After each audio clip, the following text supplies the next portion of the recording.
গোপনে বিয়ে করেছেন আলোচিত সমালোচিত মডেল সানাই মাহবুব। বিয়ে অনুষ্ঠিত হয়েছে নীলফামারী শহরে বাবুপাড়ায় প্রত্যেক বাড়িতে। বর ঢাকার একটি বেসরকারি ব্যাংকের কর্মকর্তা।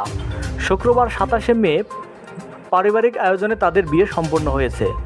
সানাইয়ের বর মুসার বাড়িও একই জেলার কিশোরগঞ্জ উপজেলার বাহাগিলি ইউনিয়ন দক্ষিণ দূরকুটি এলাকায়। একসময় মিডিয়াতে বেশ ব্যস্ত ছিলেন সানাই, তবে 2021 সালে মডেলিং ও অভিনয় ছেড়ে ইসলামিক জীবনযাপন বেছে নেওয়ার ঘোষণা দেন তিনি। নিয়মিত বোরকা হিজাব পরা শুরু করেন।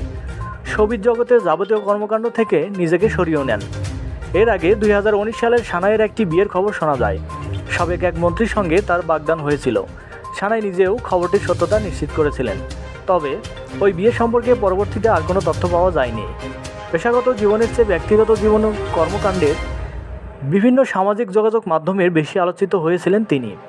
শরীরে সার্জারি করিয়ে ব্যাপক সমালোচিত হয়েছেন তিনি, তবে সেসব বিতর্ক ভুলে এখন নতুনভাবে জীবন পার করতে চান এই তরুণী। প্রিয় দর্শক মণ্ডলী, একটি কথা না বললেই নয়, আমাদের চ্যানেলের সমস্ত ভিডিও শুধুমাত্র বিনোদনের জন্য। বিভিন্ন সময় রূপকর্তে শিল্পী কলাকৌশলীদের ছবি ব্যবহার করা হয়, এটা সবাই বিনোদন হিসেবে গ্রহণ করবেন। ধন্যবাদ।